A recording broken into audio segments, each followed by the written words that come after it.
देखिए, अगर आप इस बात को समझ गए कि लड़कियों के लिए अरेंज मैरिज करना किसी अंधेरी गली में जाने के बराबर है, और वो गली जब खत्म होगी, रोशनी शुरू होगी, तब पता चलेगा कि असल में लड़का कैसा है, शादी के 6-8 महीने बाद लड़के के परिवार वाले कैसे हैं।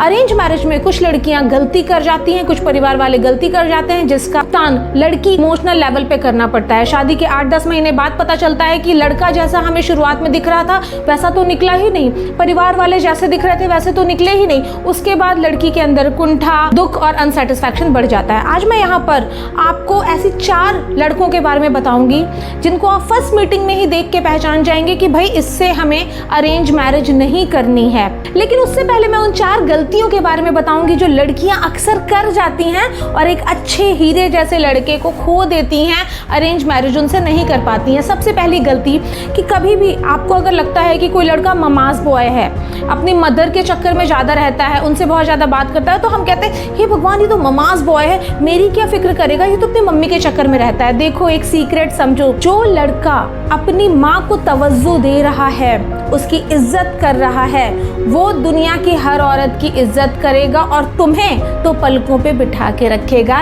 इस बात में कोई दो राय नहीं है। वो बंदा कैरेक्टर का ढीला तो बिल्कुल नहीं है और अपनी जिंदगी में आने वाली हर औरत का सम्मान करेगा और तुम उनमें से एक होगी तो गो फॉर इट। ये गलती बिल्कुल मत करो कि ममाज बॉय है, जिंदगी भर माँ के पल्लू पे बंधा रहेगा। नहीं, वो अब तुम्हारा होगा।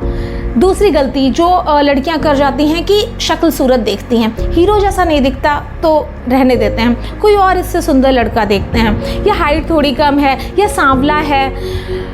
मर्दों का रंग रूप नहीं देखा जाता है, उनका चरित्र देखा जाता है, उनका धन देखा जाता है, उनका व्यवहार देखा जाता है। हीरो जैसा लड़का हो, तुम्हें इज्जत ना दे, तुम्हें कौड़ी के भाव समझे, तो क्या ठीक रहेगा? वही एक औसत दिखने वाला लड़का अगर तुम्हें बहुत ज़्यादा प्यार सम्मान दे, शादी के बाद तुम्हें सिर पे बिठा के रखे, तो कैसा रहेगा? तीसरी गलती जो मैक्सिमम लड़कियां करती हैं और बाद में पछताती हैं कि कहती हैं लड़का ज़्यादा कमाता नहीं है।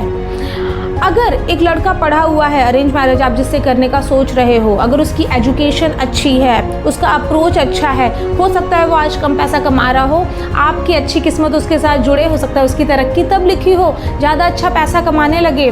पैसे का डायरेक्ट लिंक टाइम, मेहनत और किस्मत से होता है। हो सकता है जो बंदा आज 10,000 रुपये कमा रहा हो, कर करोड़ों में खेले।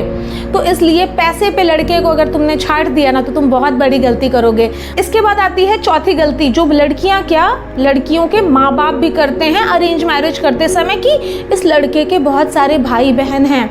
एक बात याद रखो, भाई बहनों को वो अपने घर में नहीं रखेगा, अपने कंधे पे बिठा के नहीं रखेगा। जब आप उसकी ज़िंदगी में जाओगे तो आपका अपना एक अलग छोटा सा संसार होगा। हाँ, भाई बहन ज़्यादा हैं तो त्योहारों में चहल पहल रहेगी, बच्चों में संगठन रहेगा, आगे चल के परिवार सुदृढ़ होगा। ये बात समझिए कि ज़्यादा भाई बहन होते हैं तो लोग सोचते हैं लेना देना पड़ेगा, अरे दोगे तो मिलेगा भी तो वापस में। इसलिए अरेंज मैरिज करते समय इन गलतियों को अपने डिसीजंस पे हावी ना होने दें। अब बात करते हैं उन 4 लड़कों की जिनसे भूल के भी तुम शादी मत करना। अरेंज मैरिज करने जा रहे हो, फर्स्ट मीटिंग में उनके ये लक्षण तुम्हें पता चल जाएंगे, तुरंत छोड़ के उठ के हट जाना।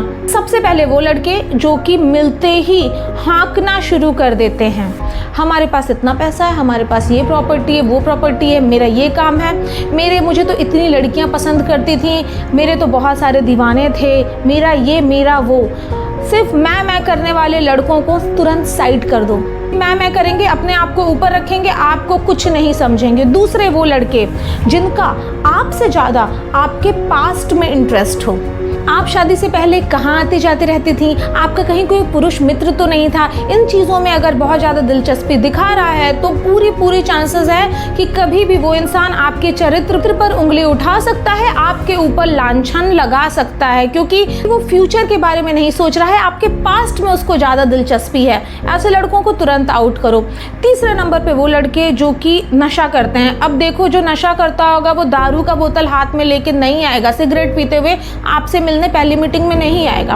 हो सकता है उसके आंख के नीचे अंडर आइज हो सकता है उसके होंठ काले हो, तो इससे आप एक आकलन लगा सकते हैं कि हो सकता है ये नशा करता हो। बाकी इसकी पूरी जांच परख परिवार के स्तर पर करवा लें कि इंसान नशा ना करता हो, कितना भी कमाता हो ना, कितने भी रंग रूप हो ना, अगर नशे की लत है बंदे में तो वो खुद को भी ले डूबेगा, अपने परिवार को और आपको भी ले डूबेगा। तो ऐसे बंदों से बिल्कुल भी भूल के भी शादी ना करें।